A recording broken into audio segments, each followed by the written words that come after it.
The Senate will come to order. I ask everyone present to please rise and recite the Pledge of Allegiance. I pledge allegiance to the flag of the United States of America and to the republic for which it stands, one nation, under God, indivisible, with liberty and justice for all.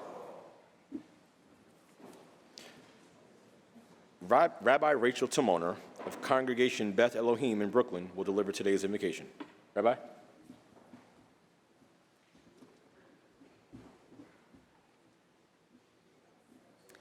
Ribono Shel Olam, God of all the world, our lives are in your hands. We are grateful as your creatures for the life you've given us, for the blessing that is life. Grant that blessing upon the people of the state of New York and on this august body, which aims to serve the people. We, many of us, strive in our lives to discern and do your will. We strive to honor the lives you've given us.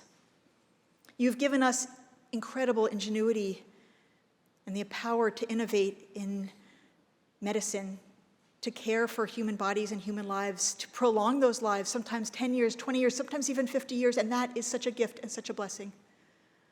So too, we ask you today to give us the courage to look upon those in our state who are right near the end of their lives, who are suffering, who are crying out in that suffering and asking for mercy.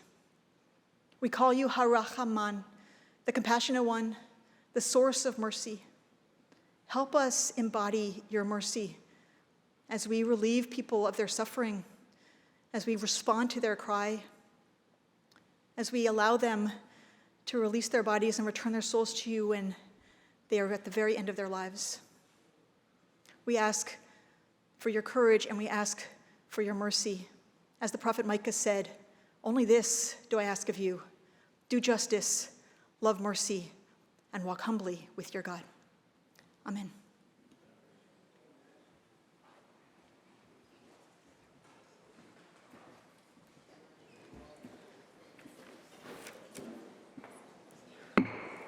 Reading of the journal. In Senate, Friday, May 19, 2023, Senate met pursuant to adjournment. The journal of Thursday, May 18, 2023 was read and approved. On motion, the Senate adjourned. Without objection, the journal stands approved as read. Presentation of petition. Messages from the Assembly. Secretary Reed. Senator Kruger moves to discharge from the Committee on Judiciary Assembly Bill number 1142 and substituted for the identical Senate Bill 155, third reading calendar 131. Senator Ramos moves to discharge from the Committee on Codes Assembly Bill number 836 and substituted for the identical Senate Bill 2518A, third reading calendar 259.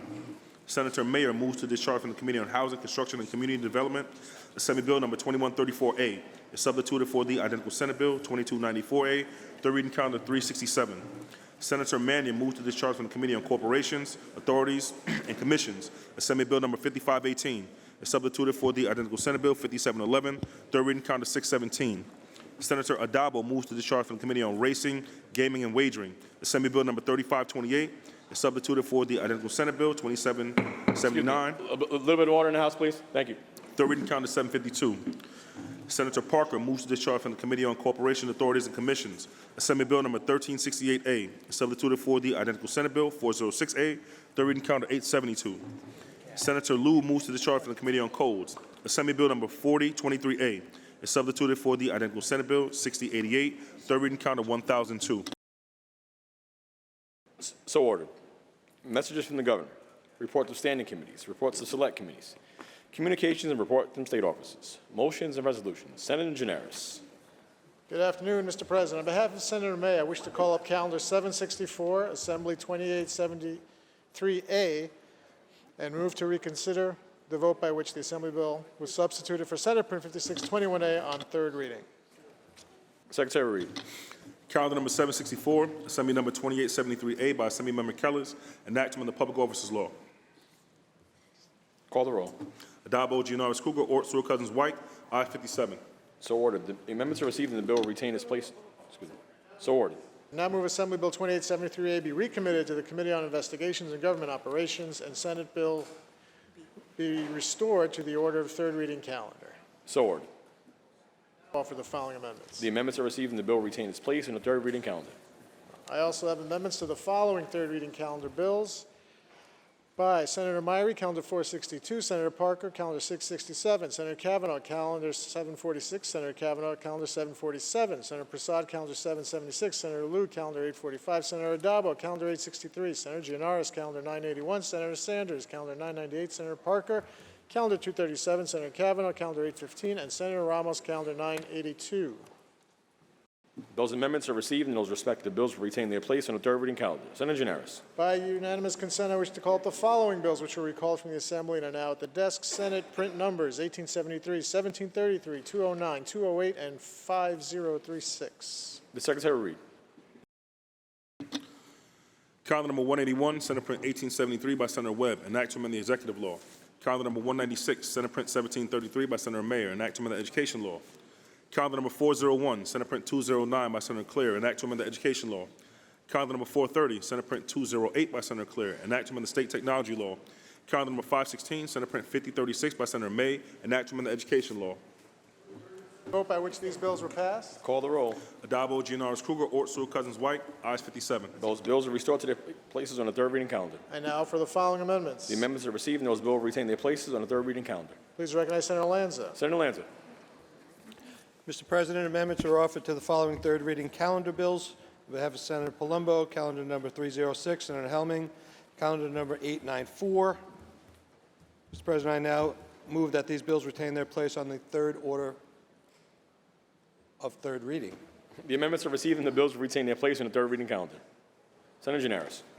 Okay, Mr. President, just to give members a sense of what we're going to do today, in addition to the calendar, before the calendar, we have numerous resolutions and introductions.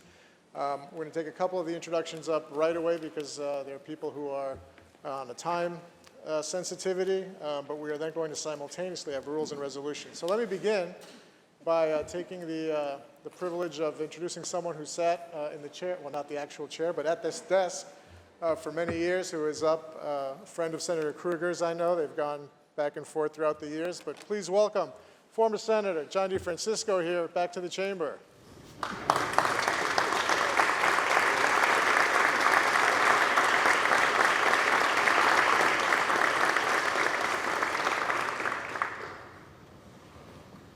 Senator Gianaris. And now we'll recognize Senator Skoufis for a quick introduction. Senator Skoufis, for the purposes of an introduction. Thank you very much, Mr. President, and thank you to our Deputy Leader for accommodating my guest's schedule today. I rise, as I have each year, since COVID at least, to recognize the valedictorians and salutatorians from the, in this case, 13 high schools from throughout the 42nd Senate District. If all my colleagues were wondering what that extra energy in the room was here today, it's the brain power that's emanating from the gallery behind me. And I want to specifically acknowledge the guests who are here, and they include valedictorians and salutatorians Karina Liba, Morgan Gannon, Parker Givens, Serena Yedu, Anna Loder, Jeremy Stoll, Chloe Gilland, Lillian Bentley, Austin Barringer, Juliana Speckenbach, Corey Dixon, Madeline Williams, Jamie Caleb, Colby Zupitz, Rebecca Magnetico, Zachary Imhoff, Joseph Santiago, Timothy Raines, Trevor Stevens, Thomas Cans, and Jacqueline Brienza. And of course, no one could get to that status, that level of success on their own as they move through their educational career. And so I also want to acknowledge all the parents and the faculty members who join them and that have certainly helped them along to get to this point in their graduation, whether they move to work or travel or the military or college. I know that there are great things ahead in their future, and so I ask you, Mr. President, if you can afford them all of the warmest welcomes and wish them well as they move forward. Certainly today as they enjoy the Senate and take in the Capitol and some of our proceedings, but more importantly as they move forward. And I want to thank them again for visiting, and their parents and their faculty. To our academic achievers, we welcome you on behalf of the Senate. We extend to you the privileges and courtesies of this House. Please rise and be recognized.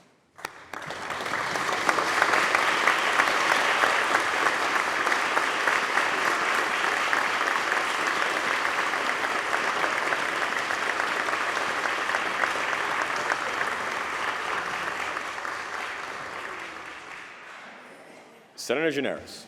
Okay, as I mentioned, Mr. President, we're going to now call an immediate meeting of the Rules Committee, room 332, and then simultaneously take up resolutions, beginning with previously adopted Resolution 1002 by Senator Chu. We'll have that resolution's title read and recognize Senator Chu to speak on the resolution. So first, there will be an immediate meeting of the Rules Committee in room 332. The Secretary will read the resolution.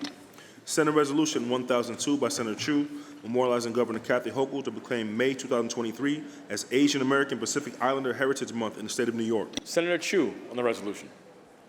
Thank you, Mr. President. Today I rise to celebrate the month of May as AAPI, Asian American Pacific Islander Heritage Month.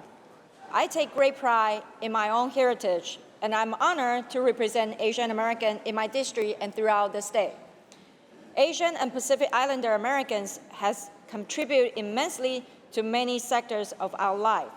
Many have fostered our nation's successful business, while others have been leaders in government, science, medicine, the arts, our armed force, education, and many live in deep poverty and struggle every single day. As one of the fastest growing demographics, the AAPI people are a vastly diverse population that cannot continue to be seen as one particular stereotype. And this resolution proclaiming May as AAPI Heritage Month continues to reaffirm New York's commitment to diversity and equal opportunities for all. Today is absolutely a special day. We have over 100 guests join us in this chamber, and I want to thank all of the individuals who took the time out of the day and come up to celebrate with us. Today, we have many community groups such as CPC, UCA, PCR, Fuzhou Laorenhui, New York Team Up, and Mahala USA.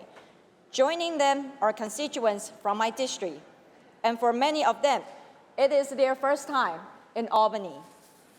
This is just a small sample of New Yorkers that we impact every day through the policy that this legislature enacts.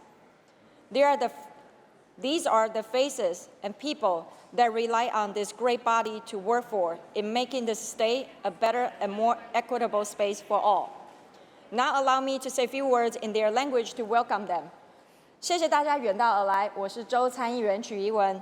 今天真的是一个很特别的日子，很高兴可以邀请你们来这里一起见证由我提出的5月是亚裔传统月的决议案。在纽约，我们亚裔的族群人口增长迅速。很高兴我可以在州参议会上面代表大家，确保我们亚裔族群的声音获得重视、获得认同。Now, Mr. President, thank you for allowing me have this opportunity to speak on this resolution, and I would like to welcome our guests and extend to them the privilege of the floor. Thank you. Thank you, Senator Chu. We will recognize guests at the point. This is a very popular resolution. We want more people to speak on it. Senator Liu on the resolution. Mr. President, thank you for calling on me. Let me thank Senator Ewen Chu, who is a fast-rising star in her first year in the state Senate, for sponsoring this important resolution. And I agree with everything that Ewen has said already. I will only add that Asian Pacific Americans, we've had it a rough few years. We never really had it easy, but these last few years have been especially difficult, with not only a global pandemic, but a secondary virus of extreme anti-Asian hate. We've all seen it. Most of us, if not everybody in this chamber, has attended too many rallies against that anti-Asian hate. And that anti-Asian hate comes because, in many ways, Asian Americans are still invisible. People don't know much about Asian Americans. 2 years ago, there was a survey at the height of the anti-Asian hate. 2,000 Americans were surveyed about Asian Americans, asking them a simple question. Can you name one Asian American? 58% of these 2,000 Americans had no answer. And the other 42%, the most common answer was Jackie Chan. His movies are a little too goofy for my taste, but Jackie Chan's okay. But the guy is from Hong Kong. And then the second most popular response was Bruce Lee. I actually love Bruce Lee movies. but the guy's been dead for 30 years, rest his soul.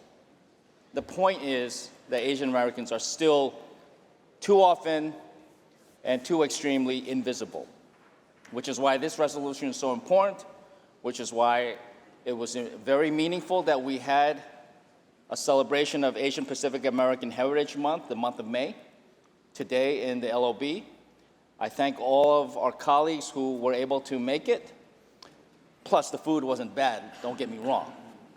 But it's important to recognize the contribution of Asian Pacific Americans and to make us more visible, including providing more resources for our communities, the organizations in our communities, to make people in our communities less vulnerable to the anti-Asian hate.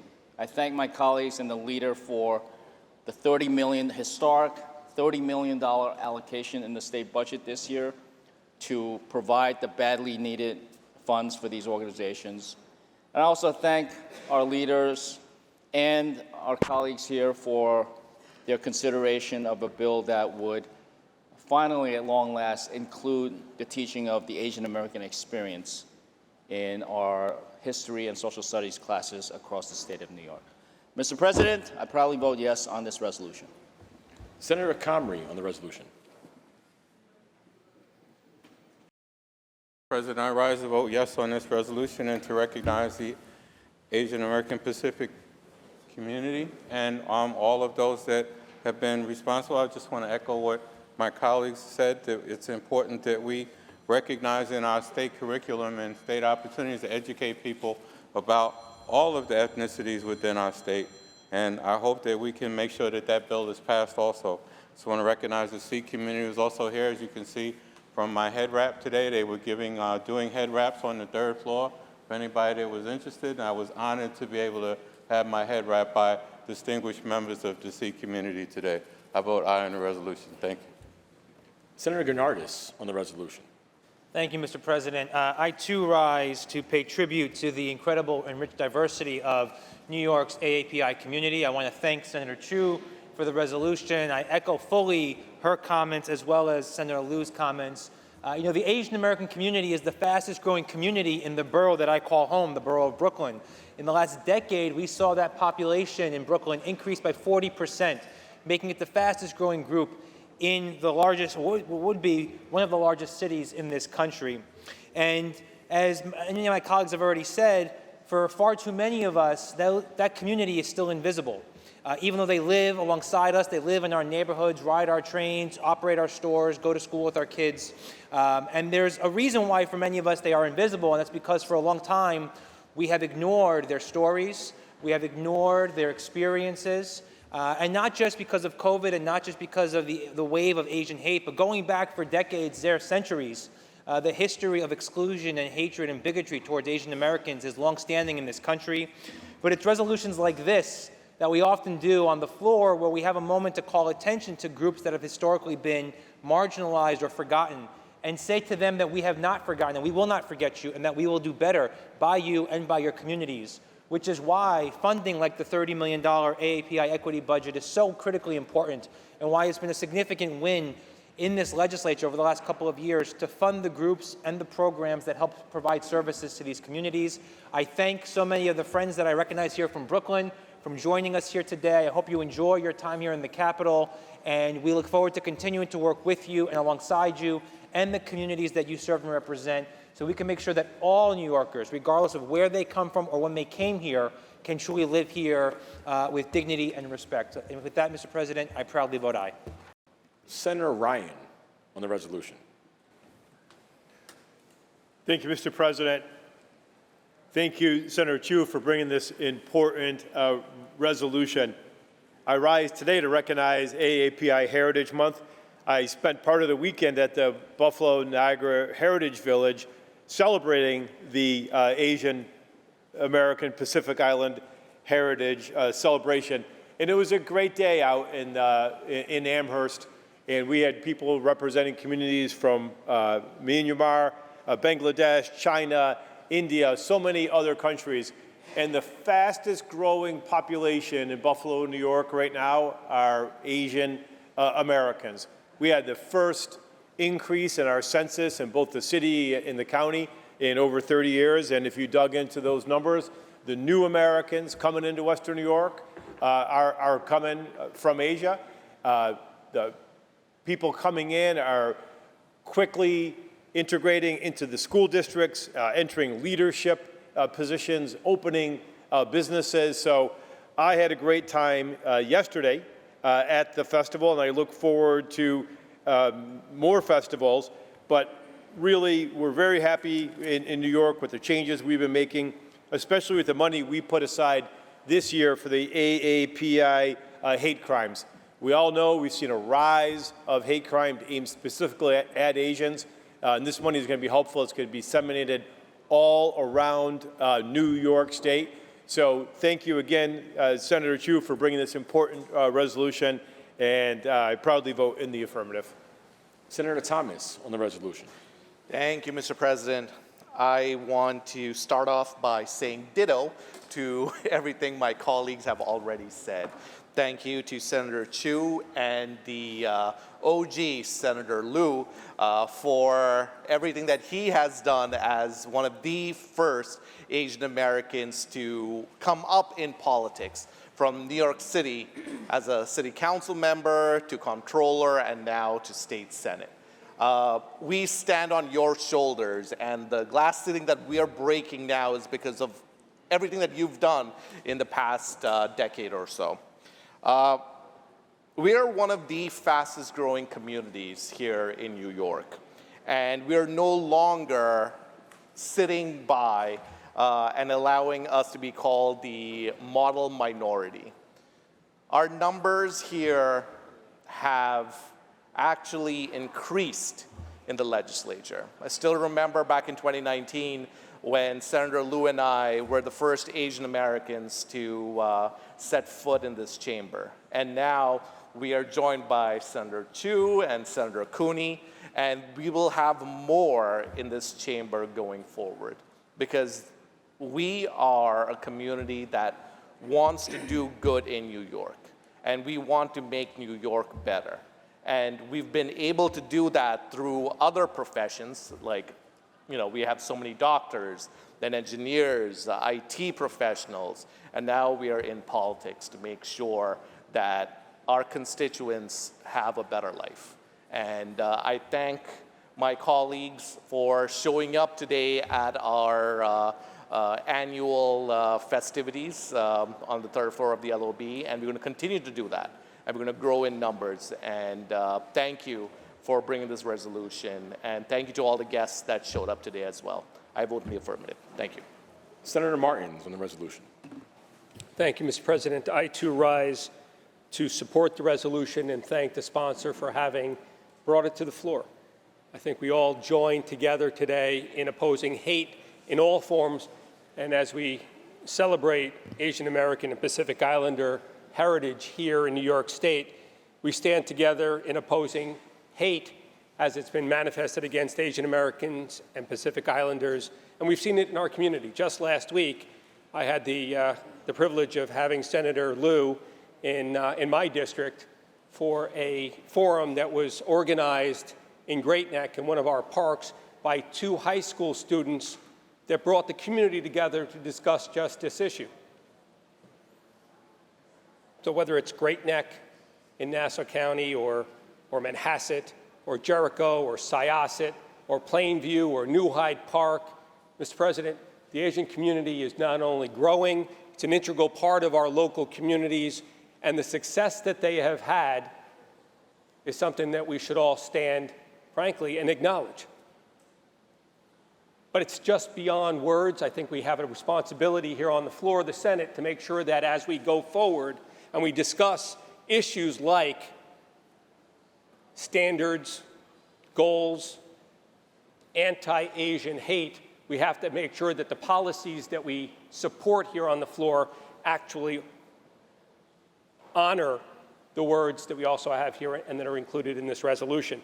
All too often we find great success, academic success in the Asian American community, in our local communities, and that success has led to great success not only in Ivy League schools and highly ranked colleges across the country. But more and more, Mr. President, we find that institutions of higher learning have actually placed quotas when it comes to entrance to these institutions of higher learning based not on academic achievement, but based on racial background.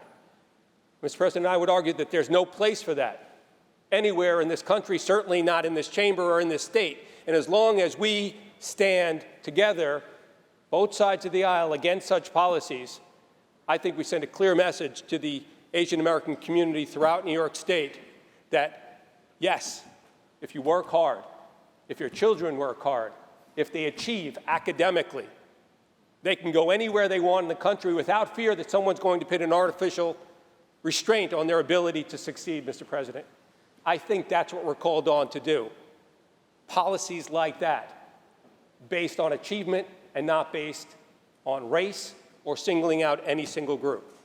So I proudly stand and vote aye, and encourage that as we go forward throughout the year and the remainder of this session, we keep these thoughts in mind. Thank you, Mr. President. Senator Jackson on the resolution. Thank you, Mr. President. My colleagues, I rise to support the resolution celebrating Asian American Pacific Islanders Month. And let me just thank my colleagues, Senator Chu, Senator Liu, and others, Senator Thomas, for diversifying our chambers. I came into the chambers in January 2009 from the City Council, and John Liu and I, we came into the City Council together, and we said that we have 1.5 Asians in the City Council. And you would say, well, where is that at? You're not Asian. My dad was Chinese, Eddie York Chu. And so people said, well, you don't look like him. I said, that's my dad, whether I look like him or not. And so I say to all of you, don't judge a book by its cover. Read it. Get to know it.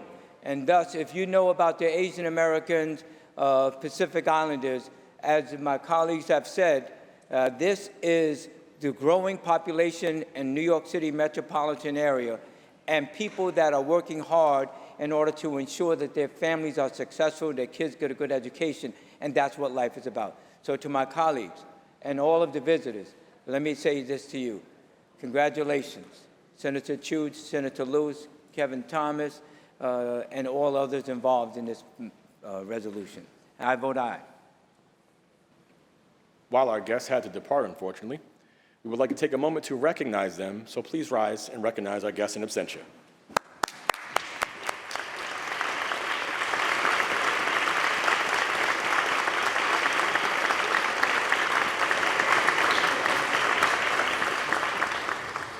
Senator Gianaris. Next up, Mr. President, we're going to take up two previously adopted resolutions together. Previously adopted Resolution 726 and previously adopted Resolution 727, both by Senator Borrello. Read their titles and recognize Senator Borrello to speak on both resolutions. The Secretary will read. Senate Resolution 726 by Senator Borrello, commending Lydia Maticcio Bassianic upon the occasion of her designation as the 2023 Italian American of the Year by the New York Conference of Italian American State Legislators. Senate Resolution 727 by Senator Borrello, memorializing Governor Kathy Hochul to proclaim May 22nd, 2023 as Italian American Day in the state of New York. Senator Borrello on the resolutions. Buongiorno, Mr. President. Thank you very much. Thank you for stopping by today. Today is an honor for me as the president of the New York Conference of Italian American State Legislators to declare today, May 22nd, 2023, as Italian American Day here in New York State. For 5 decades, this conference has celebrated the tradition of our Italian American heritage and the success it has had in our state and nation. With approximately 3 million residents of Italian heritage, the most of any state in the nation, the history and culture of New York State has been enriched by the contributions of Italian Americans. As part of the celebration, we recognize an individual whose contributions have enriched the Italian American legacy and benefited our state and our nation. This year's honoree is Lydia Bastianic, an Emmy Award-winning public television host, best-selling cookbook author, and successful restaurateur who shares her passion for cooking with millions whose personal story is inspiring. As a child, Lydia Bastianic's family lived in Istria, which is a part of Italy. After World War II, it became part of communist Yugoslavia. Lydia and her family fled in order to escape communist rule. She and her family ended up spending 2 years in a refugee camp before finally securing a visa to come to America in 1958, where they settled in Queens. She opened her first restaurant in Queens at the age of 24, and within a few short years was at the forefront of the New York culinary scene. Over the years, she's expanded her restaurant empire, partnering with her children and other respected chefs to open multiple successful restaurants across the United States. She started her own television series on PBS, which became Lydia's Italian Table. Since then, she has hosted additional public television series, including Lydia's Family Table, Lydia's Italy in America, and Lydia's Kitchen. She's the author of a memoir, My American Dream, A Life, Love, Family, and Food. It has been published she's published numerous cookbooks co-authored with her daughter, Tanya. In addition to her television show and books, Lydia is both a restaurateur and partner in Italy, the largest Italian marketplace in the world. If anyone's ever been there, it's an amazing place. Lydia is an inspiration and an example of Italian Americans whose life and careers have helped enrich the Italian American legacy. She is truly extraordinary, and she is our Italian American of the Year honoree, and we are privileged to have her here with us today. She's also here today with her family friend and fellow restaurateur and business partner, Angelo Vivolo, who's, along with Lydia, can claim to have cooked for 2 popes, Pope Francis in 2015 and Pope Benedict in 2008, during their visits to New York. We are honored to have them join us in the Senate chamber today. Thank you, Senator Borrello. Senator Scarcella-Spanton on the resolution. Thank you, Mr. President. I am so excited to rise to support today's resolution honoring Italian American Day in New York State. I wanted to thank Senator Borrello for all his work to designate May 22nd as Italian American Day. And I would also like to thank my colleagues in the Conference of Italian American State Legislators for hosting the Italian American Day Mulberry Street Fair and all of today's amazing food and festivities. As my last name suggests, I am indeed Italian, shocking to probably nobody, and I represent some of the most rich Italian neighborhoods in the entire state and the entire country. I am actually thinking a lot today about my childhood growing up. My great-grandparents came over from Italy to Hazleton, Pennsylvania, where my dad is from, and they opened up a storefront in the house that they lived in. So growing up, I can think of the Italian sauce cooking in their house, I think of the pizzelles, and most importantly, I think of my dad, Michael Scarcella, who is a proud Italian American. He ended up leaving Hazleton, Pennsylvania. He went to school at NYU. He was a public education teacher, teaching 7th grade social studies for many, many years. And I am proud to stand here today as his daughter.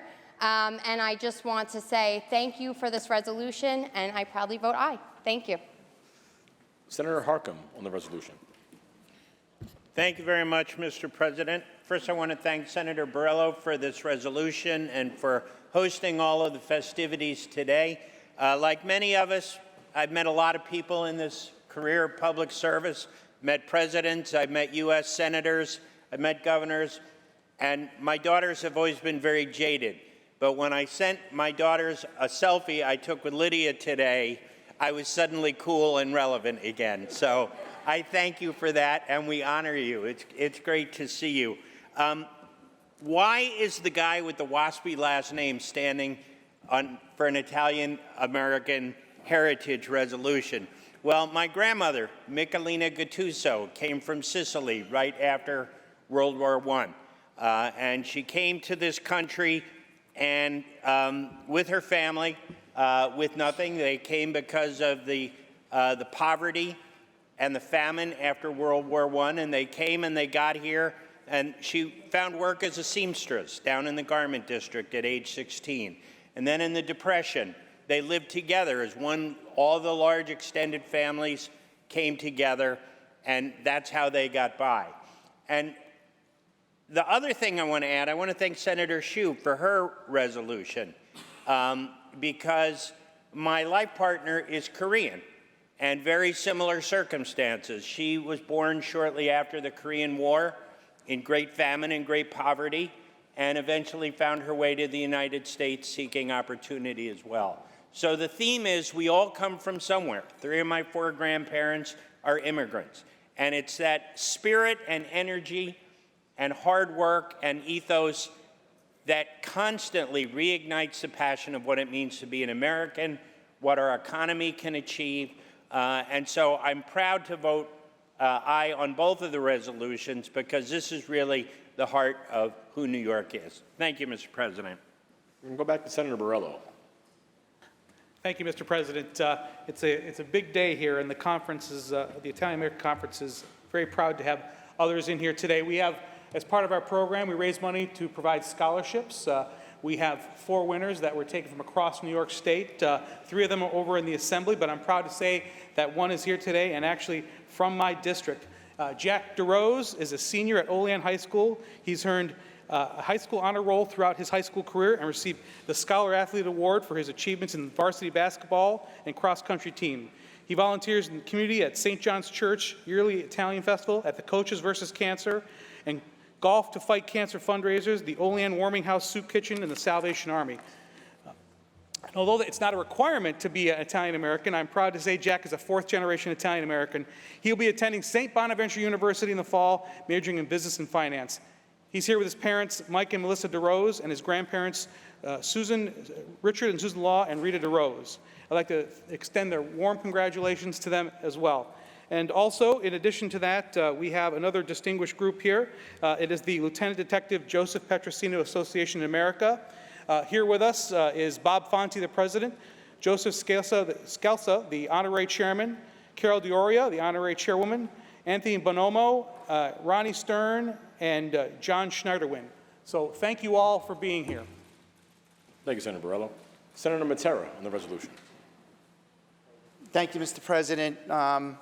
This is a very proud day for me and all Italian Americans, and I just want to thank Senator Borrello for bringing this forward for May 22nd to be Italian American Day. You know, for me, you know, to be an Italian American is something special because it's family values that was brought to me, especially having people to come to my home and have an open home, especially being with Italians and please, and having all kinds of food and sitting there and, you know, talking about family, because like I always say, without family, we don't have anything. You know, Senator Borrello mentioned somebody that's up in here, up in the chamber, is a gentleman named Robert Fonte. And there's somebody that is a mentor to me, is somebody that is always in my kitchen cabinet, that will always be there to give a helping hand to everybody.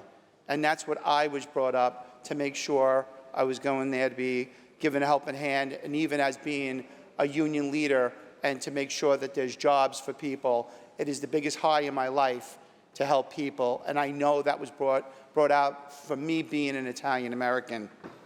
You know, I was very proud when Bob Fonte came up to me and wanted me actually to be the Golden Lion Labor Leader of the Year in 2019.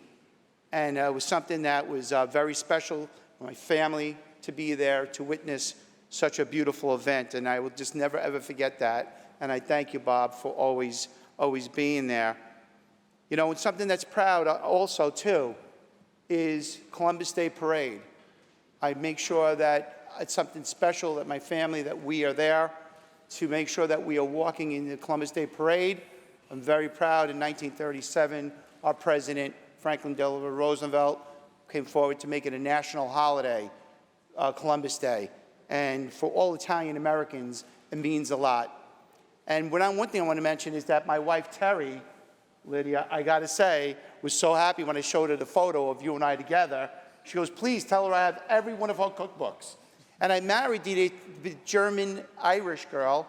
That, in other words, one time, there she was. She made a lasagna, and I went, there's ragu.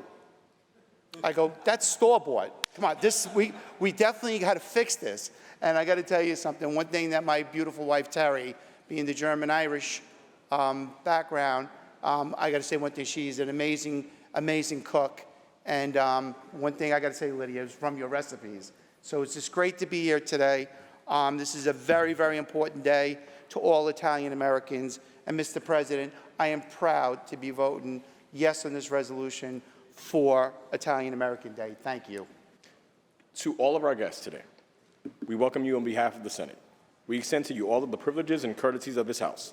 Please rise and be recognized.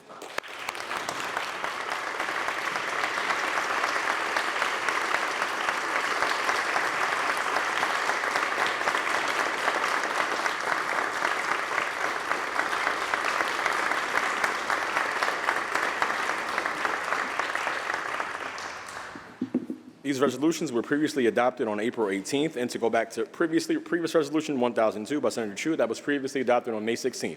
Senator Gianaris.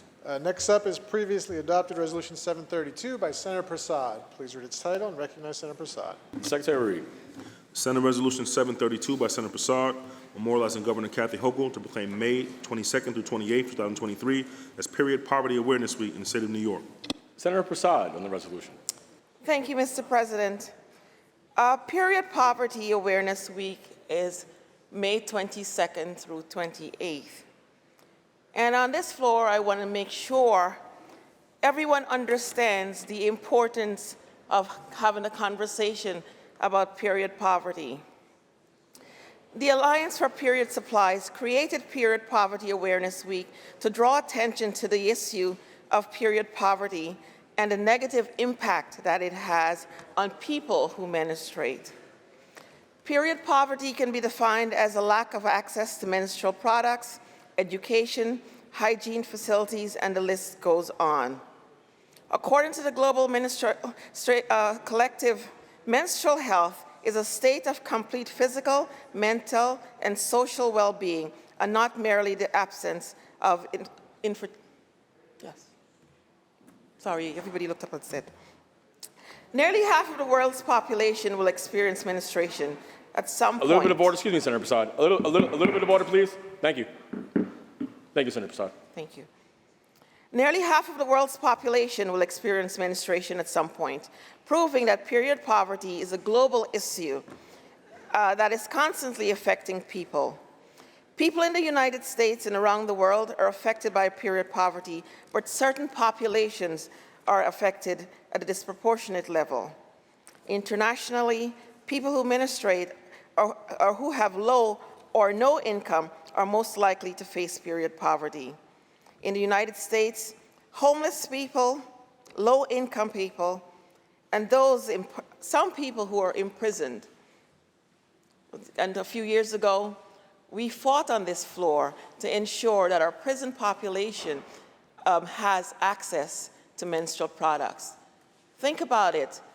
People who were in our prison system were not able to access products that are desperately needed. And if they were, they had to pay for them, a price that they could not afford. And so we had women who were incarcerated being infected with all kinds of diseases because of the unhygienic lifestyle that they had to endure. So this week, as we are talking about period poverty, bringing the awareness to it, we have partnered in our communities to ensure that we are educating everyone to the plight of those who are unable to afford the products that are needed. We are highlighting young girls who are in their classrooms who tell us they'll sit in a chair all day and not move because they know if they get up from that chair, they'll be embarrassed because they did not have the opportunity or the access to the product that they need to make sure they are healthy and they're clean. Young girls who will sit there, wrap a sweater around their waist so that they can leave the classroom and walk out and head home, cannot participate in activities during school or after school because of the shame that they carry with them during those days that they need menstrual products and they have no access to it. Young girls, young women, young people, anyone who's menstruating, who have to make the choice. Do I go into the store and buy these products and use it sparingly, or do I use the money that I have to pay for transportation to get me to school or to pay for food? Those are the choices people make. In this country, we walk and we talk about the greatness of our country, but basic needs are not met for people who are menstruating. You know, research has shown that such deprivation extracts a heavy toll on education, income, physical and mental health, and we have to change that. So, a number of us receive grants from organizations to have info sessions and to distribute products in our communities. Products that tells everyone, let us end the stigma, let us end period poverty, let us end the nonsense that it is. You know, when we talk about period poverty, it affects all of us.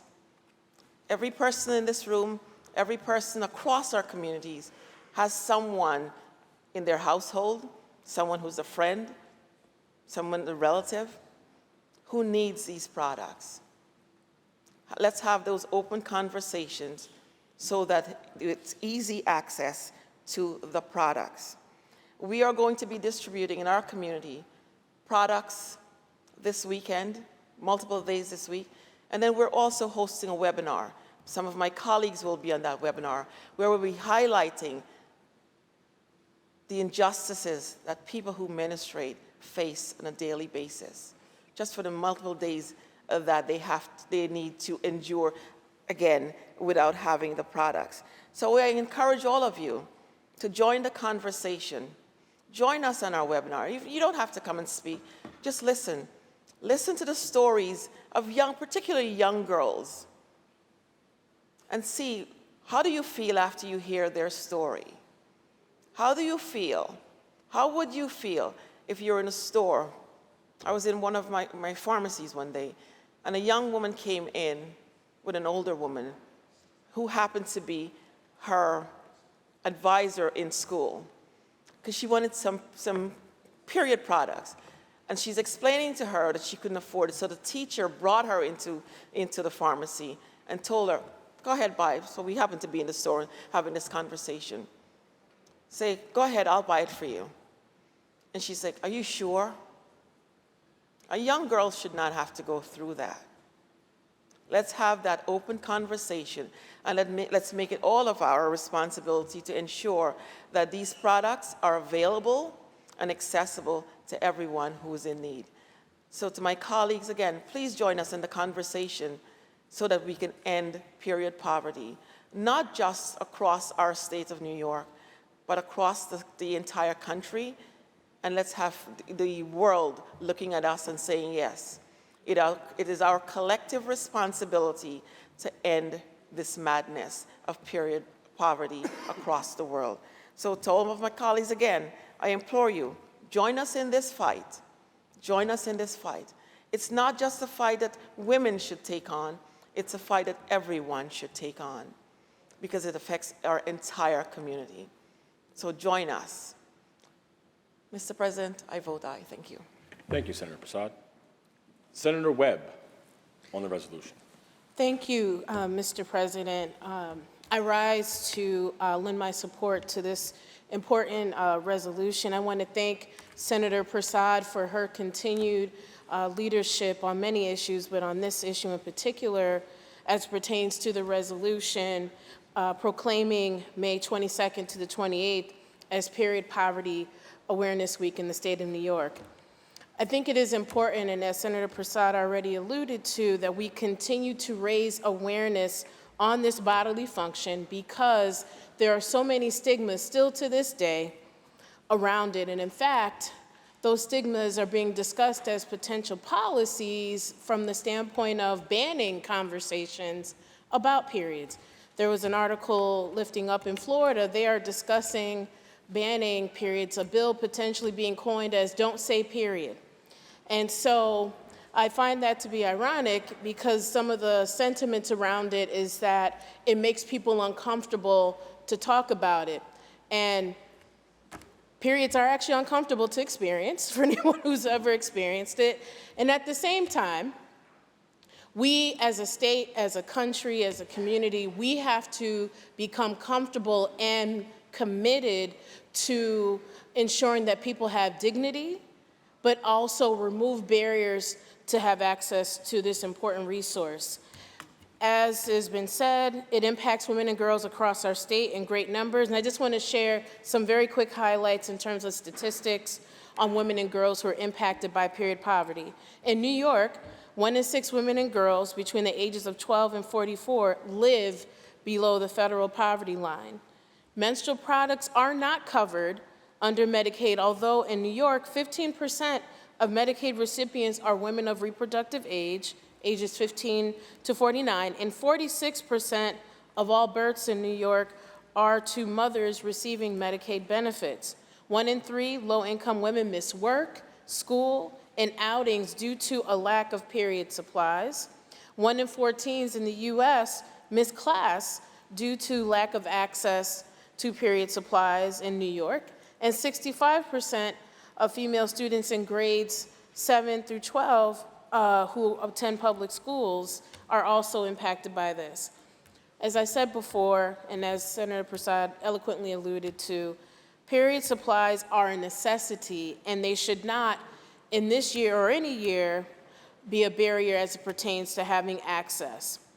It is important that we continue to put things in place to not only expand awareness, but expand access to resources. And as the chair of Women's Issues, I am proud to support the work that we are doing in this chamber to end period stigmatization and to ensure that period supplies are accessible for all New Yorkers. This is about health equity and ending the financial burden that comes with period poverty.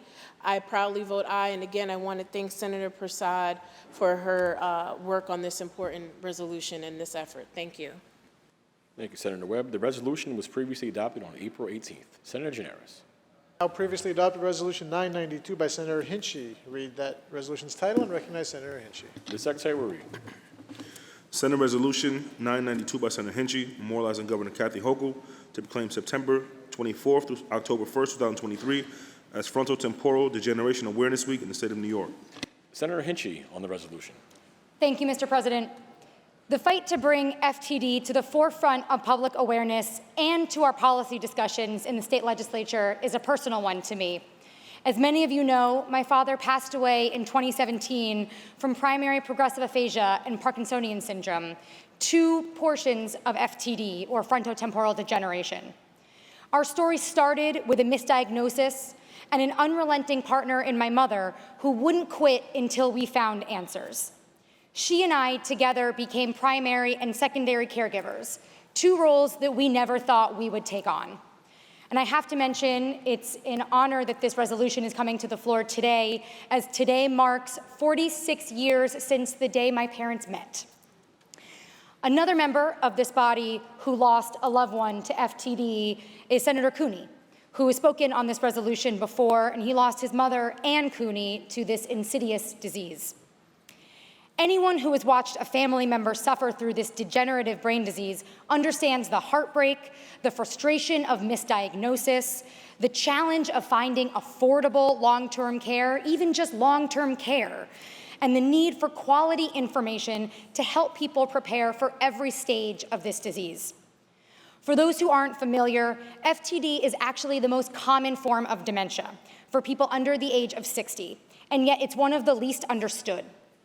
Instead of striking memory, FTD causes irreversible damage to the frontal and temporal lobes of the brain, bringing changes and challenges to personality, behavior, and language.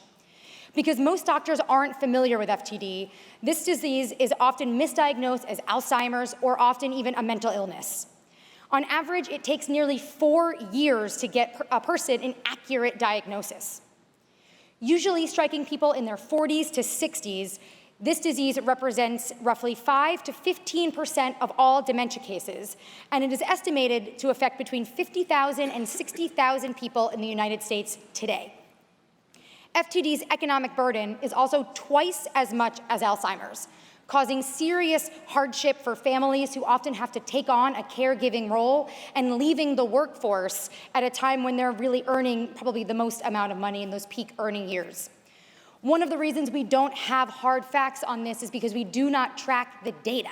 And that's something that I believe we as a state and a country have a need to do, and something that we'll be working on in the future. We need increased awareness to help people and their families understand what they're up against and to encourage a stronger understanding of FTD in our medical community. When my father was first diagnosed, the Association of Frontotemporal Degeneration, or AFTD, was an extraordinary resource for my family. When you're in that situation, you look for support, and you look for people who can help you, who can rally around you, who can give you the answers that you need so that you can prepare, and so you can provide the best quality of life for your loved ones and know what you're up against. I'd like to take this moment to recognize some incredible advocates from AFTD who are here with us today. We have AFTD's Executive Director, Susan Dickinson, Advocacy Manager, Matt Sharp, Board Member, Kathy Newhouse-Melee, AFTD volunteer Nancy Cummings, who is also the director of the Alzheimer's Center at Albany Med, and Mike Basla, an AFTD volunteer and advocate. And I'd be remiss if I did not mention that both Mike Basla and Kathy Melee have experienced this hardship firsthand, losing loved ones in their lives, and my heart goes out to you. And I thank you all for what you do in promoting what we need to do to promote FTD and raise awareness of this horrible disease. Many of you also this might sound familiar to many of you as it's been in the news lately. This FTD is actually the disease that Bruce Willis has, and I want to take a moment to thank Emma Willis, his wife, who announced this publicly, raising so much more awareness for this disease and helping catapult it to the forefront of our national attention. It's this type of awareness that we need to make sure that we can not only find a cure, but we allocate more money and more research dollars so that no one else has to go through this alone. In 2021, I brought the fight for FTD to the Senate floor, sponsoring a resolution recognizing FTD Awareness Week for the first time in the state of New York. And today, we continue that fight until we find a cure. Thank you so much to all of my colleagues for your support of this resolution. Thank you to AFTD and to all of the advocacy and volunteer members across the state for the work that you do. For that, I vote aye. Thank you. Thank you, Senator Hinchy. To our guests, I welcome you on behalf of the Senate. We extend to you the privileges and courtesies of this House. Please rise and be recognized.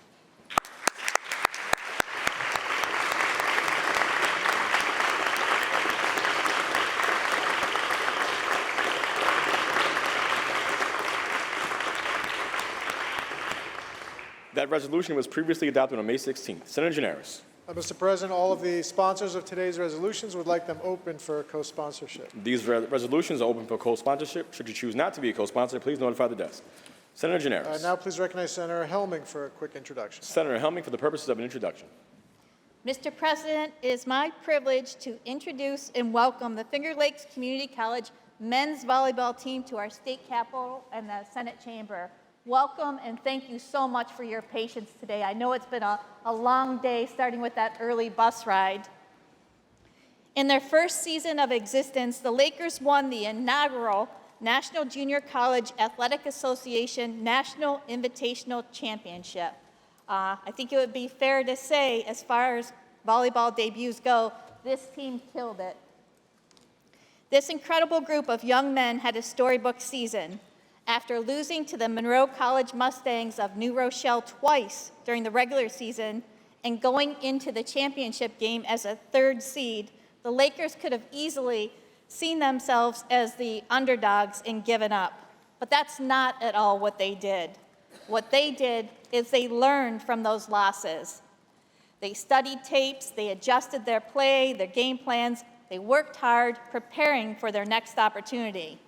And when the championship game was on the line, this team was ready, striking revenge and defeating Monroe College 3-1. It's amazing to think that this young program started with open gyms, no team tryouts. These young men, under the leadership of Coach Andrew Solomon, became a team that believed they could win a national championship. To Jonah, AJ, Bryce, Ian, Adrian, Samuel, Daniel, Nehemiah, Mitchell, Alex, Nick, Garrison, and Jarrett, congratulations. It is truly an honor to recognize your achievements and your national championship. To Coach Solomon and Assistant Coach Salisbury, a huge thank you for teaching, mentoring, and sharing your passion with these young men. You have taught your team to believe in themselves, to set goals and work hard, and that anything is possible. I'd also like to thank the Director of Athletics, Samantha Bocassino, for supporting not only these young men, but all of the student athletes at Finger Lakes Community College. Playing with heart matters on the volleyball court and in life. Congratulations to all of you. I can't wait to see what the next season brings. Thank you, Mr. President. To our athletic achievers, we welcome you on behalf of the Senate. We extend to you the privileges and courtesies of this House. Please rise and be recognized.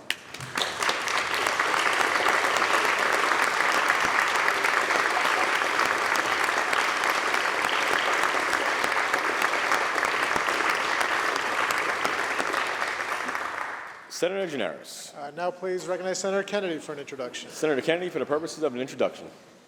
Thank you, Mr. President. I rise today to welcome a leader from Western New York to our Senate chambers.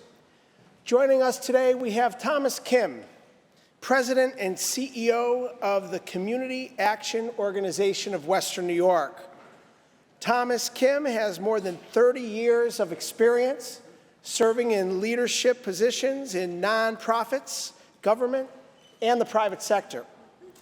Raised by a single immigrant mother, he grew up in poverty and has focused much of his life's work on helping others in the same situations he faced growing up. He has dedicated his talents to a variety of initiatives across our great nation, including in the cities of Chicago and Los Angeles, and has lent his expertise to organizations that focus on early childhood education, healthcare, homelessness, and more. He now calls Buffalo home and is steering the ship at CAO. In addition to public service, he has also served our country. He is a combat veteran of Operation Iraqi Freedom, Operation Enduring Freedom, and Operation New Dawn. A disabled Army veteran of nearly 20 years, Thomas is a two-time Bronze Star recipient and a Purple Heart Medal recipient as well. His family's dedication to our country continues as his daughter is active duty Air Force and his son is a now retired West Point Army veteran. I know I speak for this entire body when I say thank you so much for your service to our community, our state, and our nation, and for your continued service to the great people of Western New York, Thomas. I ask my colleagues to join me in welcoming him to the Capitol today and recognizing his honorable work. Thank you, Mr. President. To our guest, we welcome you on behalf of the Senate. We extend to you all of the privileges and courtesies of this House. Please rise and be recognized.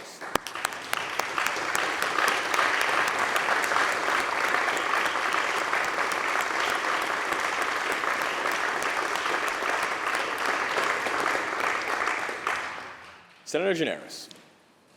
Mr. President, I believe there's a report of the Rules Committee at the desk. Can we please take that up? The Secretary will read. Senator Stuart Cousins from the Committee on Rules reports the following bills. Senate Print 349A by Senator Claire, enactment of the Criminal Procedure Law. Senate Print 580A by Senator Hoyman Siegel, enactment of the Social Services Law. Senate Print 887 by Senator Claire, enactment of the Elder Law. Senate Print 895 by Senator Hoyman Siegel, enactment of the General Business Law. Senate Print 939 by Senator Bailey, enactment of the Criminal Procedure Law. Senate Print 962 by Senator Bailey, enactment of the Economic Development Law. Senate Print 1051 by Senator Cooney, enactment to amend the Executive Law. Senate Print 1755A by Senator Sanders, an act establishing a commission to determine what benefits a public bank owned by the state of New York can provide. Senate Print 1815 by Senator Stavisky, enactment of the Criminal Procedure Law. Senate Print 1821 by Senator Stavisky, enactment of the Education Law. Senate Print 1865A by Senator Brooke, enactment of the Education Law. Senate Print 1963A by Senator Adabo, enactment of the Social Services Law. Senate Print 2143A by Senator Prasad, enactment of the Social Services Law. Senate Print 2202A by Senator Thomas, enactment of the Highway Law. Senate Print 2315 by Senator Claire, an act in relation to naming a certain state facility after Willie Mae Goody Goodman. Senate Print 2355 by Senator Felder, enactment of the Family Court Act. Senate Print 2737 by Senator Comrie, an act to amend the Executive Law. Senate Print 3117A by Senator Mannion, enactment of the Workers' Compensation Law. Senate Print 3315 by Senator Sepulveda, enactment of the Circuit Courts Procedure Act. Senate Print 3512 by Senator May, an act in relation to authorizing Christopher Walzer to take the competitive civil service examination. Senate Print 3586 by Senator Fernandez, an act to amend the Veteran Service Law. Senate Print 4407 by Senator Fernandez, an act to amend the executive law. Senate Print 4412B by Senator Ramos, an act to amend the Alcoholic Beverage Control Law. Senate Print 4621 by Senator Sepulveda, an act to amend the Correction Law. Senate Print 4674 by Senator Holman Siegel, an act to amend the Public Health Law. Senate Print 4715A by Senator Stuart Cousins, an act to authorize the Village of Dobbs Ferry to offer an optional 20-year retirement plan. Senate Print 4743 by Senator Webb, an act to amend the Education Law. Senate Print 4751 by Senator Skoufis, an act to amend the Town Law. Senate Print 4818 by Senator Gianaris, an act to amend the General Business Law and the Penal Law. Senate Print 4999 by Senator Helming, an act to amend the Alcoholic Beverage Control Law. Senate Print 5007A by Senator Gonzalez, an act to amend the State Technology Law. Senate Print 5056 by Senator Thomas, an act to amend the Financial Services Law. Senate Print 5086 by Senator Mayer, an act to amend the Public Officers Law. Senate Print 5165 by Senator Webb, an act to amend the New York State Urban Development Corporation Act. Senate Print 5376 by Senator Rollison, an act to amend Chapter 455 of the laws of 2011. Senate Print 5465 by Senator Jackson, an act to amend the executive law. Senate Print 5505 by Senator Scarcella-Spanton, an act to amend the penal law. Senate Print 5530 by Senator Brute, an act to amend the Veterans Services Law and the Public Health Law. Senate Print 5733 by Senator Borrello, an act to authorize the Board of Education of the Salamanca City School District to establish a federal impact aid reserve fund. Senate Print 5775 by Senator Kennedy, an act to amend the Railroad Law. Senate Print 5886 by Senator Harcum, an act to amend the Village Law. Senate Print 5932 by Senator Harcum, an act to amend the Vehicle and Traffic Law. Senate Print 5967 by Senator Harcum, an act to amend the Real Property Tax Law. Senate Print 6158 by Senator Cooney, an act in relation to authorizing the town of Henrietta, County of Monroe, to alienate certain lands used as parkland. Senate Print 6151 by Senator Canzonier Fitzpatrick, an act to amend Chapter 676 of the laws of 1978. Senate Print 6226 by Senator Hinchy, an act to amend the Public Health Law. Senate Print 6316 by Senator Rollison, an act to amend the Alcoholic Beverage Control Law. Senate Print 6528A by Senator Bailey, an act to amend the General Business Law. Senate Print 6550 by Senator Mayer, an act to amend the Vehicle and Traffic Law. Senate Print 6661A by Senator White, an act in relation to authorizing the Chabad of Islip Township Incorporated to receive a retroactive real property tax exempt status. Senate Print 6680 by Senator Murray, an act to amend Chapter 638 of the law of 2022. Senate Print 6741 by Senator Gianaris, an act to amend the Alcoholic Beverage Control Law. Senate Print 6797 by Senator Martins, an act in relation to authorizing Saddle Rock Minion to file an application for real property tax exempt status. Senate Print 6921 by Senator Chu, an act to amend the Railroad Law. Senate Print 6922 by Senator Webb, an act to amend the Transportation Law. Senate Print 6923 by Senator Hinchy, an act to amend the Railroad Law. Senate Print 6924 by Senator Skoufis, an act to amend the Railroad Law. Senate Print 6925 by Senator Kennedy, an act to amend the Railroad Law. Senate Print 6926 by Senator Mannion, an act to amend the Transportation Law. Senate Print 6934 by Senator Kennedy, an act to amend the Transportation Law. Senate Print 6935 by Senator Martinez, an act in relation to establishing a freight rail safety task force. Senate Print 7072 by Senator Palumbo, an act to amend Chapter 387 of the law of 2013. Senate Print 7085 by Senator Webb, an act to amend the Alcoholic Beverage Control Law. Senate Print 7359 by Senator Weber, an act to amend the Real Property Tax Law. Senate Print 7360 by Senator Weber, an act to amend the Real Property Tax Law. All bills report directed to third reading. All those in favor of accepting the report of the Rules Committee signify by saying aye. Opposed, nay. The report of the Rules Committee is accepted. Senator Gianaris. Please take up the reading of the calendar. The Secretary will read. Calendar number 131, Assembly number 1142 by Assemblymember Kellers, an act to amend the General Construction Law. Read the last section. Section 2, this act will take effect immediately. Call the roll. Addabbo, Gianaris Kruger, Ort, Stewart Cousins, White.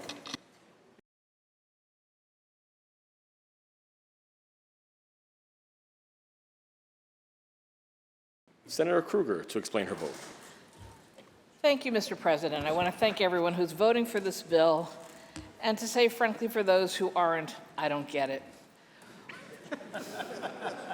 I'm done. Thank you, Mr. President. I vote aye. Senator Kruger to be recorded in the affirmative. Announce the results. In relation to calendar 131, those senators voted in the negative are Senators Borrello, Griffo, Helming, Lanza, Murray, Oberacker, O'Mara, Ort, Palumbo, Rhodes, Steck, Tedisco, Walzik, and White. Ayes 47, nays 14. The bill is passed.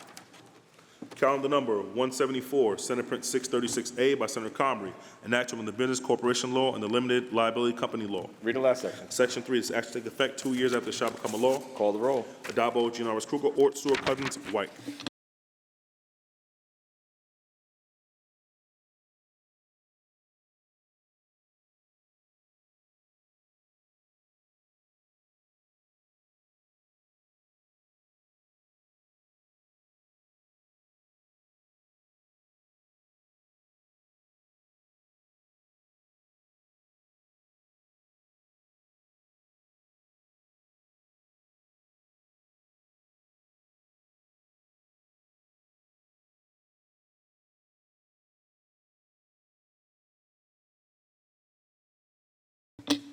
Announce the results.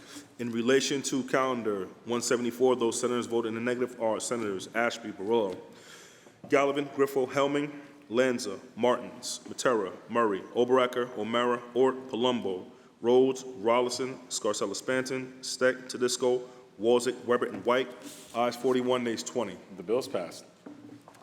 Calendar number 259, Assembly number 836 by Assemblymember Dinowitz, an act to amend the labor law. Lay it aside. Calendar number 347, Senate Print 2683A by Senator Breslin, an act to amend the insurance law.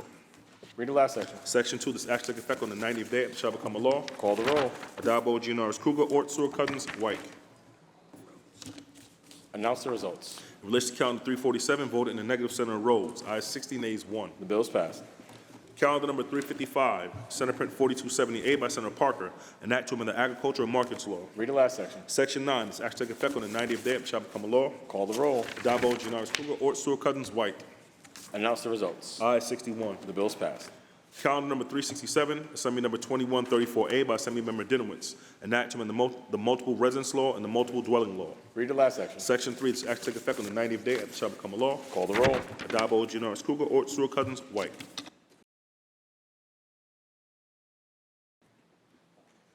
Senator Rhodes to explain his vote.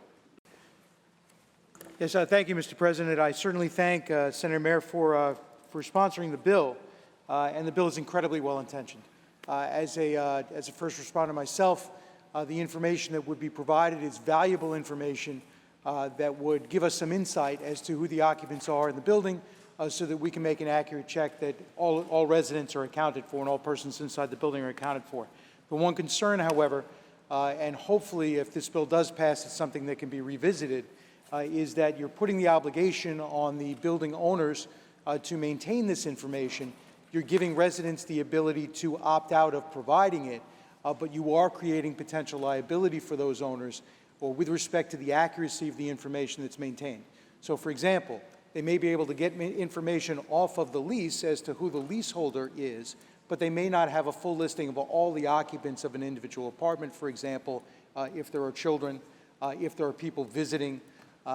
Also, if in fact a resident does make the election to opt out, there should be some sort of written requirement that's maintained by the owner so that there's a demonstration for why that information is not contained on the list to avoid potential liability if in fact there is an incident, to offer some protection to the owner for the information that's not provided. So if this does pass today, I hope those are things that, that can be addressed in the future. But for now, in spite of agreement on the intention, I vote no on the bill.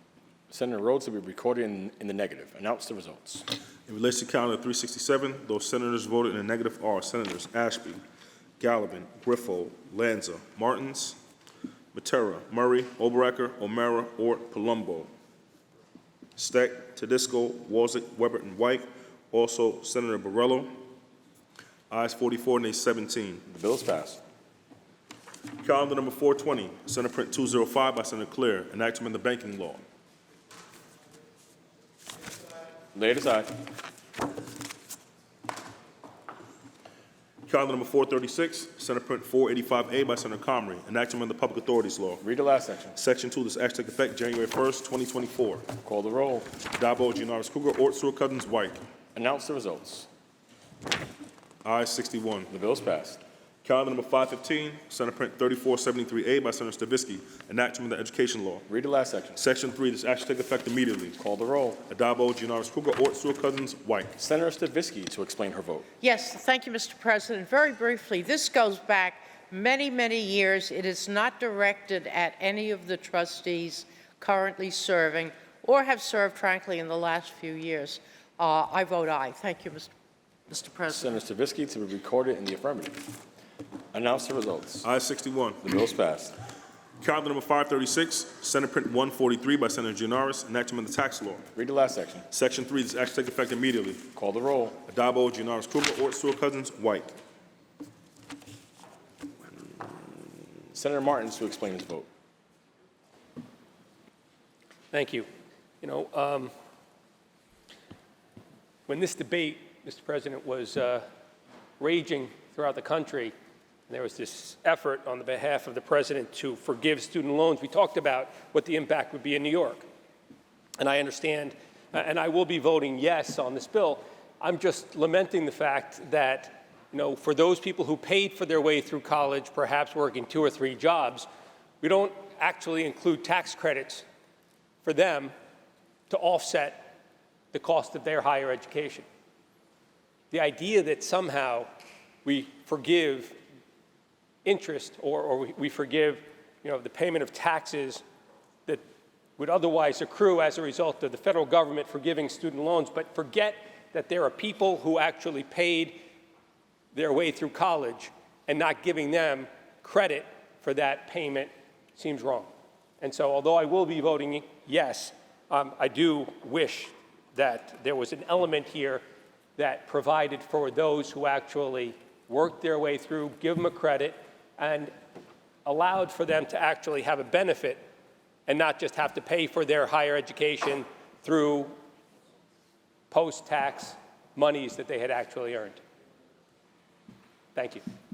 Senator Martins to be recorded in the affirmative. Announce the results. In relation to calendar 536, those senators voted in the negative are Senators Walczak and Weber. Ayes 59, nays 2. The bill is passed.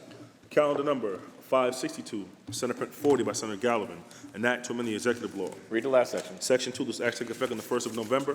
Call the roll. Adabo, Gianaris Kruger, Ort, Stewart Cousins, White.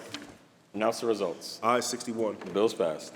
Calendar number 606, Senate Print 4097A by Senator Gunardes, an act to amend the civil service law. Read the last section. Section 2, this act shall take effect immediately. Call the roll. Adabo, Gianaris Kruger, Ort, Stewart Cousins, White. Announce the results. Ayes 61. The bill is passed. Calendar number 617, Assembly number 5518 by Assemblymember Gunther, an act to amend Chapter 371 of the laws of 1998. Read the last section. Section 2, this act shall take effect immediately. Call the roll. Adabo, Gianaris Kruger, Ort, Stewart Cousins, White. Announce the results. Ayes 61. The bill is passed. Calendar number 631, Senate Print 5890A by Senator Breslin, an act to amend the insurance law. Read the last section. Section 2, this act shall take effect immediately. Call the roll. Adabo, Gianaris Kruger, Ort, Stewart Cousins, White. Announce the results. Ayes 61. The bill is passed. Calendar number 690, Senate Print 653 by Senator Ort, an act to amend the vehicle and traffic law. Read the last section. Section 3, this act shall take effect on the 120th day, it shall become a law. Call the roll. Adabo, Gianaris Kruger, Ort, Stewart Cousins, White. Announce the results. Ayes 61. The bill is passed. Calendar number 741, Senate Print 1042A by Senator Hinchey, an act to amend the penal law. Read the last section. Section 3, this act shall take effect on the 60th day, it shall become a law. Call the roll. Adabo, Gianaris Kruger, Ort, Stewart Cousins, White. Announce the results. Ayes 61. The bill is passed. Calendar number 743, Senate Print 2730 by Senator Sanders, an act to amend the penal law and the education law. Read the last section. Section 13, this act shall take effect on the 180th day, it shall become a law. Call the roll. Adabo, Gianaris Kruger, Ort, Stewart Cousins, White. Announce the results. In relation to calendar 743, voted in the negative, Senator Brisport. Ayes 60, nays 1. The bill is passed. Calendar number 751, Senate Print 497 by Senator Steck, an act to amend the general municipal law. Read the last section. Section 2, this act shall take effect immediately. Call the roll. Adabo, Gianaris Kruger, Ort, Stewart Cousins, White. Announce the results. In relation to calendar 751, voted in the negative, Senator Walczak. Ayes 60, nays 1.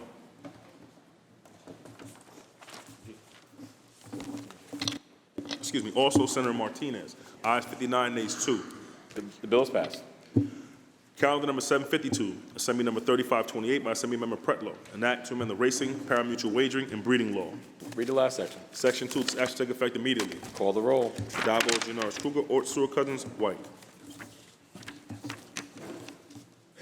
Announce the results. In relation to calendar 752, voted in the negative are Senators Bridgeport and Martinez. Ayes 59, nays 2. The bill is passed.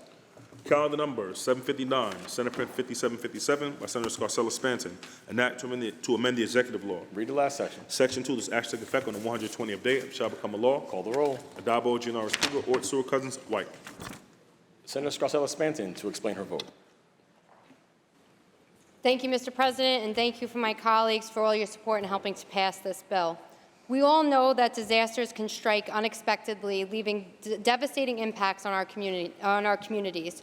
Hurricane Sandy, which struck the shores of both Staten Island and southern Brooklyn, left devastating effects. We saw more recently Hurricane Ida, same issue. The biggest problem that I saw was that people had no idea what benefits they were entitled to, what rights they were entitled to after that disaster struck. This legislation will set to put an insurance liaison for cases like this to help people navigate these disasters more easily. I proudly vote aye and hope my colleagues do as well. Senator Scarcella Spanton to be recorded in the affirmative. Announce the results. Ayes 61. The bill is passed. Calendar number 782, Senate Print 5984 by Senator Kavanaugh. An act to amend the election law. The bill will be laid aside for the day. Calendar number 796, Senate Print 6491 by Senator Hoyman Siegel. An act to amend the civil practice law and rules. Read the last section. Section 2, this act shall take effect immediately. Call the roll. Adabo, Giannaris Kruger, Ort, Stewart Cousins, White. Announce the results. Ayes 61. The bill is passed. Calendar number 799, Senate Print 1716 by Senator Skoufis. An act to amend the general municipal law. Read the last section. Section 2, this act shall take effect immediately. Call the roll. Adabo, Giannaris Kruger, Ort, Stewart Cousins, White. Senator Skoufis to explain his vote. Thanks very much, Mr. President. This bill is very straightforward and simply prohibits elected officials from serving on IDA boards, the local agencies that dole out property and other tax breaks in all of our communities. And this is simply needed because the very essence, the very nature of an elected official serving on one of these boards is an inherent conflict of interest. We've seen in Orange County and in other places around the state where board members who are elected in other offices, who many of which inevitably run for higher office, when they do so, they pull out the old IDA Rolodex and they go through the awards that they have helped give out to all sorts of corporations. And they call them up come election season. Hey, remember that time I gave you a 15-year property tax break? I'm running for state senate now. I could really use your help with a contribution. And so this bill simply prohibits that type of activity by stopping elected officials from serving on these boards in the first place. I thank my colleagues for their consideration. I vote yes. Senator Skoufis to be recorded in the affirmative. Senator Martins to explain his vote. Thank you, Mr. President. I vote no. As a former local elected official and understanding that so many of our village mayors sometimes are called to sit on IDA boards, frankly, it's been my experience that no one has a better idea of the needs of the local community and the importance of those projects to the local community than do those elected officials. In fact, Mr. President, in Nassau County, we have villages whose mayors are required and to have representatives on the local IDA by operation of law that were passed here in Albany, not only in this chamber, but of course in the Assembly and signed into law. So the idea of having local officials, I don't see it as a conflict. I see it as inherently part of the process. And for us to say that our elected officials locally, mayors, trustees, supervisors, council members, et cetera, don't have the ability to separate conflicts from non-conflicts, frankly, I think is painting with too broad a brush. I'm not going to suggest that the sponsor doesn't have his own history with regard to these things, perhaps in different counties, certainly not in mine. And I would be voting no because I will rely on the good sense of our elected officials and those who elect them to make sure that they make the right choices. Thank you, Mr. President. Senator Martins to be recorded in the negative. Announce the results. In relation to calendar 799, those senators voted in the negative are Senators Martins, Oberacker, O'Mara, Ort, Rhodes, Rollison, Ryan, and Walzig. Ayes 53, nays 8. The bill is passed. Calendar number 862, Senate Print 1195 by Senator Broussard, an act to amend the Agriculture and Markets Law. Read the last section. Section 2, this act shall take effect immediately. Call the roll. Adabo, Giannaris Kruger, Ort, Stewart Cousins, White. Announce the results. In relation to calendar 862, voted in the negative, Senator Walzig. Ayes 60, nays 1. The bill is passed. Calendar number 870, Senate Print 6238 by Senator Myrie, an act in relation to defining the term mass shooting for purposes of emergency response measures. Read the last section. Section 2, this act take effect immediately. Call the roll. Addabbo, Giannaris Kruger, Ort, Stewart-Cousins, White. Senator Myrie to explain his vote. Thank you, Mr. President. Almost 2 years ago now, after holding a basketball tournament in my district that was intended to prevent gun violence, 4 members of one of the basketball teams was shot in my district, one fatally. Now, we had some news attention to that, but there wasn't a public outcry, there wasn't massive public empathy, and that's because when this type of violence happens in communities like the ones that I represent, we don't get the same attention. We don't get the same sympathy. And the implication there is that it is normal and that we should accept when this violence happens. So this bill is an attempt to correct that, to define mass shooting in our state statutes, to comport with what the federal consensus and definitions have been, in order for us to get the resources and to get the emergency response that we deserve.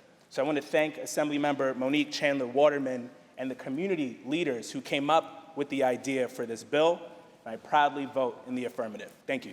Senator Myrie to be recorded in the affirmative. Announce the results. Ayes 61. The bill is passed. Calendar number 872, Assembly number 1368A by Assemblymember Rosick, enactment of the Public Service Law. The bill will be laid aside for the day.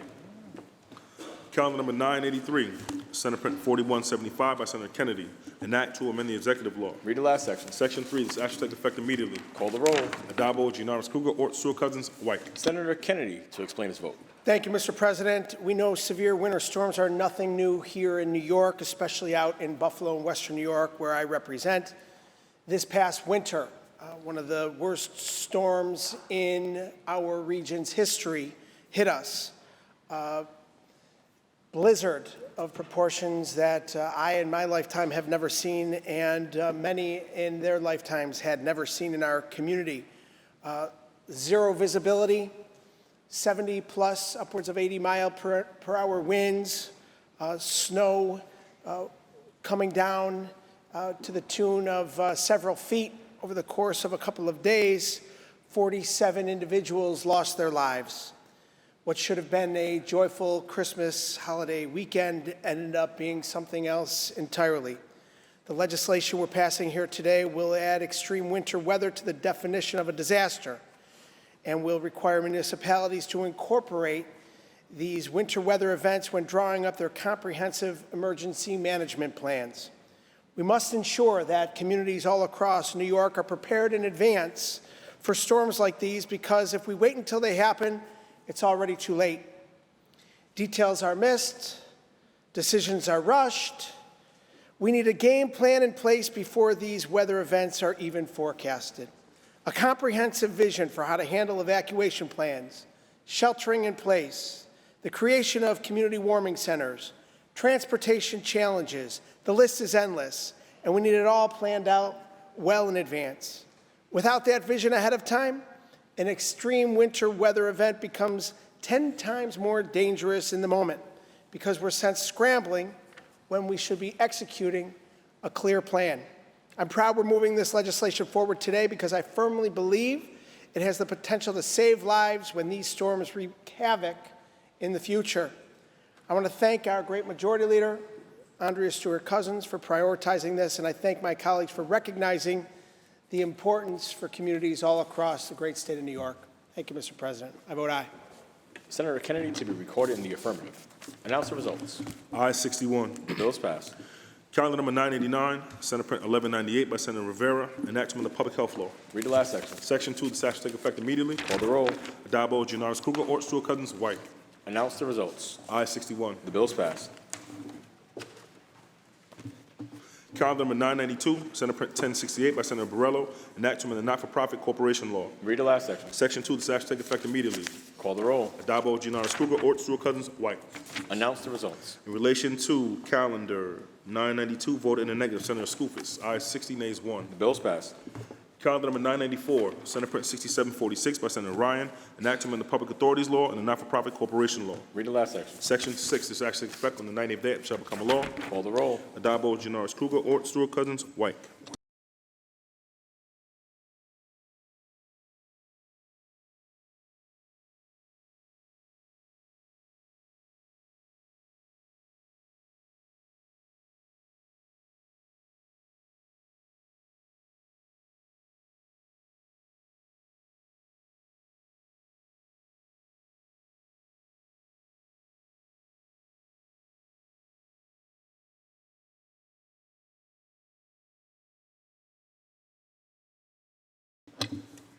Announce the results. In relation to Calendar 994, those senators voted in the negative are Senators Borrello, Gallivan, Griffo, Hellman, Martins, Oberacker, O'Mara, Ort, Rhodes, Steck, Tedisco, and Walzek. Ayes 49, nays 12. The bill is passed. Calendar number 1002, Assembly number 4023A by Assembly Member Rosick, an act to amend the General Business Law. Read the last section. Section 2, this act shall take effect on the 90th day, it shall become a law. Call the roll. Addabbo, Janoris Kruger, Ort, Stewart Cousins, White. Announce the results. In relation to Calendar 1002, voted in the negative, Senator Lanza. Ayes 60, nays 1. The bill is passed. Calendar number 1022, Senate Print 2473A by Senator Stavisky, an act to amend the Business Corporation Law. Read the last section. Section 13, this act shall take effect immediately. Call the roll. Addabbo, Janoris Kruger, Ort, Stewart Cousins, White. Senator Weber to explain his vote. I want to thank the sponsor for bringing this important legislation forward. You know, as one of the only two CPAs, I believe, in the state legislature, this has been a topic of conversation bandied around for a long time. This brings what I consider an outdated law in New York up to speed with surrounding states and a lot of the other states in the U.S. So I'm proud to have added my name as a co-sponsor, and I proudly vote aye. So thank you. Senator Weber to be recorded in the affirmative. Announce the results. In relation to Calendar 1022, those senators voted in the negative are Senators Lanza and Martins. Ayes 59, nays 2. The bill is passed. Calendar number 1023, Senate Print 2699 by Senator Harkam, an act to amend the Education Law. Read the last section. Section 2, this act shall take effect immediately. Call the roll. Addabbo, Janoris Kruger, Ort, Stewart Cousins, White. Announce the results. Ayes 61. The bill is passed.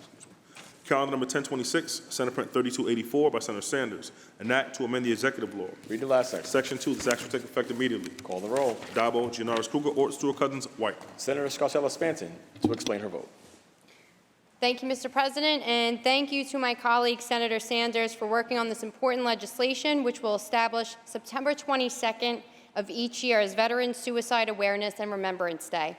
It's a heartbreaking reality that an average of 6,000 veterans take their own lives each year here in the United States, with our younger veterans experiencing higher suicide rates compared to their older counterparts.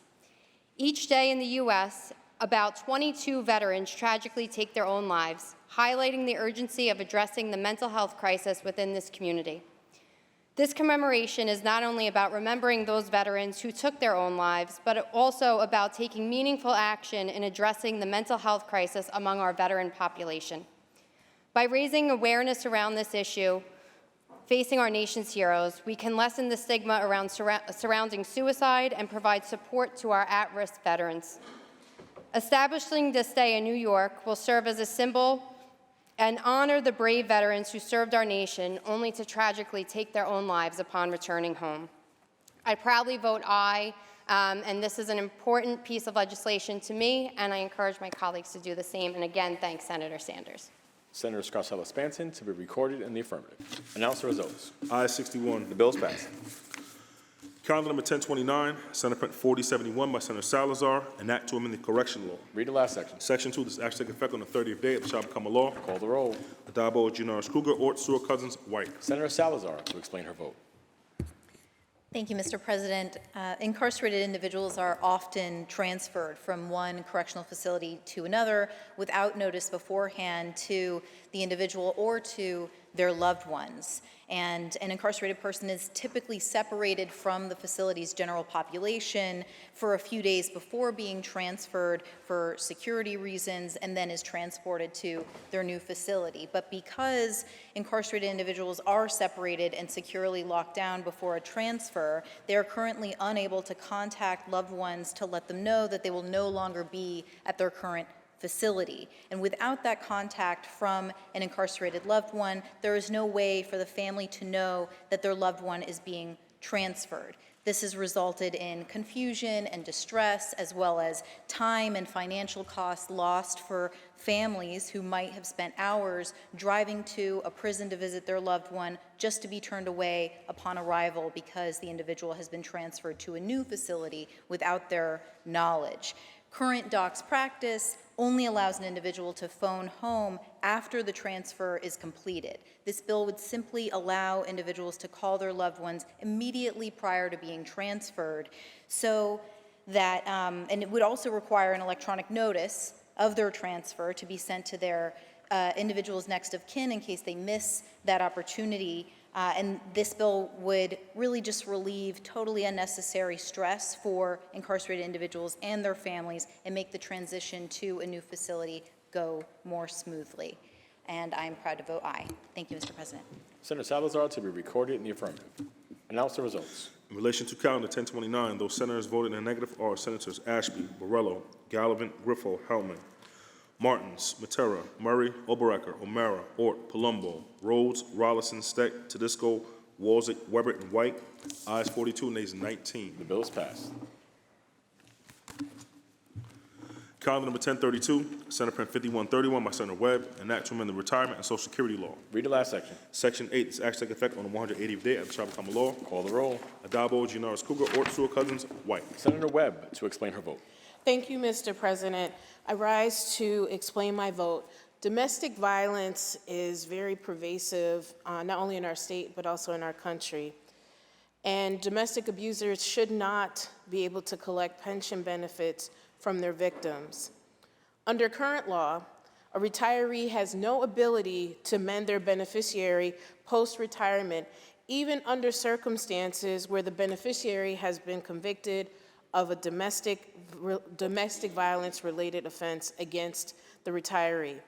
My bill amends the current law to permit a retired member of the New York State Employee Retirement System to change the beneficiary of their retirement benefits within 180 days in the event that the beneficiary is convicted of a domestic violence offense. This bill empowers survivors to decide which course of action to take when their named beneficiary commits an act of domestic violence. I vote aye, and I encourage my colleagues to do the same. Thank you, Mr. President. Senator Webb to be recorded in the affirmative. Announce the results. Ayes 61. The bill is passed. Calendar number 1034, Senate Print 5655 by Senator Martinez, an act to amend the General Municipal Law. Read the last section. Section 2, this act shall take effect immediately. Call the roll. Adabo, Gianaris Cougar, Ort, Sewell Cousins, White. Announce the results. Ayes 61. The bill is passed. Calendar number 1038, Senate Print 6720 by Senator Brisport, an act to amend the Family Court Act and the Social Services Law. Read the last section. Section 3, this act shall take effect on the 180th day of the shall become a law. Call the roll. Adabo, Gianaris Cougar, Ort, Sewell Cousins, White.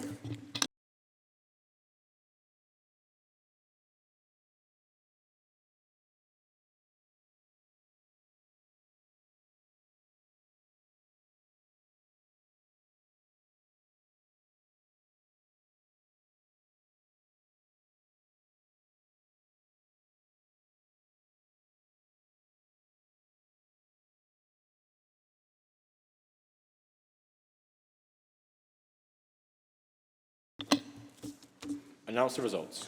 In relation to calendar 1038, those senators voted in the negative are Senators Ashby, Griffo, Hellman, Martins, Matera, Murray, Oberacker, O'Mara, Ort, Palumbo, Rhodes, Rollison, Steck, Tedisco, Walzek, and White.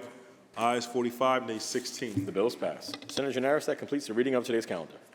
President, can we go back to calendar number 420 and lay that aside for the day? The bill will be laid aside for the day. And now let's take up the controversial calendar. Secretary will ring the bell. Secretary will read. Calendar number 259, Assembly number 836 by Assemblymember Dinowitz, an act to amend the labor law. Senator Lanza, why do you rise? Mr. President, I believe there's an amendment at the desk. I waive the reading of that amendment and ask that you recognize Senator Ashby. Thank you, Senator Lanza. Upon review of the amendment in accordance with Rule 6, Section 4B, I rule it non-germane and out of order at this time. Accordingly, Mr. President, I appeal the ruling of the chair and ask that you recognize Senator Ashby to be heard on the appeal. The appeal has been made and recognized, and Senator Ashby may be heard. Mr. President, I rise to appeal the ruling of the chair. The Proposed amendment is germane to the bill at hand because the previous version of the bill passed the Senate on March 21st of this year by a vote of 61-1, and I was proud to be among those voting in the affirmative. This amendment would simply restore the bill to its previous version by restoring police officers, firefighters, and correction officers to the universe of employees to whom these protections were extended. PEF issued a memo of support on the original bill stated, employees, whether public or private, should be free from the fear of retaliation or loss of employment due to private communications made on personal equipment. While many employers adhere to this policy now, a state law is needed to ensure that all employees and applicants for educational institutions are protected. PEF went on to say, freedom of expression, especially when it happens outside of a work or educational environment, needs to be protected. This amendment would restore those protections to police officers, firefighters, and corrections officers. For these reasons, Mr. President, I strongly urge you to reconsider your ruling. Thank you, Senator Ashby. I just want to remind the House that the vote is on the procedures of the House and the ruling of the chair. Those in favor of overruling the chair, please signify by saying aye. Aye. Show of hands has been requested and so ordered. Announce the results. Ayes 20. The ruling of the chair stands and the bill in chief is before the House. Mr. President, can we restore this to the non-controversial calendar, please? The bill will be restored to the non-controversial calendar. Secretary will read. Read the last section. Section 2 is act to take effect immediately. Call the roll. Adabo, Junior Kruger, Ort, Stewart Cousins, White.